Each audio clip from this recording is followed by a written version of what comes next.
Oi pessoal, tudo bom? Hoje eu vou dar uma dica bem rápida para vocês assim, tá?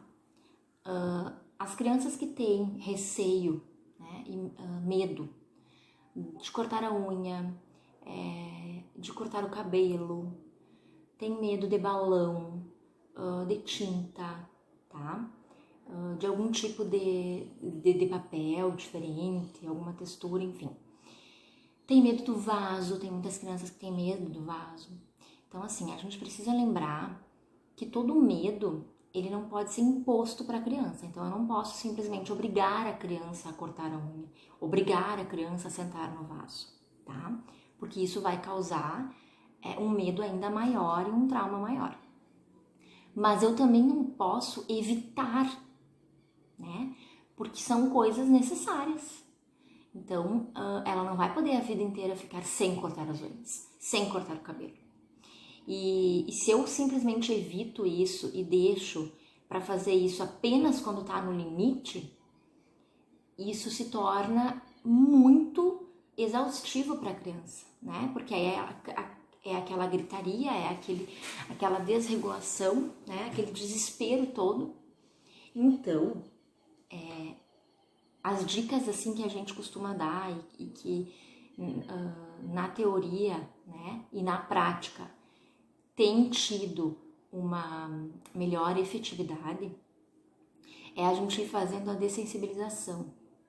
Então, todos os dias você fazer um pouquinho disso que ele tem medo, tá?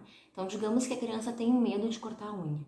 Então, você vai lá todos os dias e pega o cortador de unha ou a tesourinha, enfim, e vai lá e brinca que vai cortar uma unha, tá? Aí você brinca que vai cortar uma unha e pá, rapidinho, né? Ai, a mamãe vai cortar uma unha, pac, e guarda. Não precisa nem cortar, só faz de conta, tá? Na próxima vez, corta uma unha rapidinho. E assim você vai aumentando gradativamente, tá? Faz de conta que o cortador de unha conversa, né? Deixa ele manusear e explorar o cortador. Isso serve não só para o cortador, mas no caso assim, o corte de cabelo, né? Então se você corta com a tesoura, faz esse tique, brinca, tá? O vaso, né? Leva a criança lá, deixa ela encostar rapidinho, só encostar rapidinho, e aí você faz o reforço positivo. Ah, prof, o que é o reforço positivo? Lembra? É toda aquela questão do que a gente pode fazer para motivar a criança a repetir o comportamento, tá? Esse reforço positivo ele pode ser intrínseco, então eu posso usar algo da própria brincadeira dele, né? Digamos que ele tá brincando de colocar a bolinha dentro do buraco, e aí eu vou lá e incluo o cortador de unha na brincadeira, certo? Aí eu interrompi a brincadeira dele, eu vou lá, dou o cortador de unha, ele pega, ele deixa eu fazer o tique, e aí eu devolvo a bolinha para ele continuar colocando. Isso é um reforço positivo intrínseco, tá? Agora, eu posso também usar um reforço positivo extrínseco, né? Então, se a criança gosta muito de assistir determinado desenho, se a criança gosta muito de brincar com bolha de sabão, de brincar com balão, né? Então, a criança vai lá, encosta no vaso e eu faço uma bolha de sabão para ela e deixo ela brincar com a bolha, certo? A gente precisa usar esses recursos, tá? Motivadores, para que a criança se sinta motivada o suficiente a repetir o comportamento que a gente quer que ela repita, tá? Então, se o comportamento é deixar o cortador de unha, né, aceitar o cortador de unha, a gente usa aquilo que estiver ao nosso alcance para fazer com que ela aceite o cortador de unha, tá? E assim a gente pode fazer com todos os outros tipos de medos referente a alguma coisa, né, que a criança tenha. Seja referente a ela ou seja algum brinquedo, né? Às vezes a criança tem muito medo do balão, por exemplo. Então, eu costumo aqui, às vezes, fazer a brincadeira e eu vejo muito nítido, assim, quando a criança tem esse medo. Tu assopra o balão e deixa o balão ir pro ar, e daí ele vem descendo e fazendo aquele barulho. Tem crianças que amam, mas tem crianças que têm muito receio, que têm muito medo.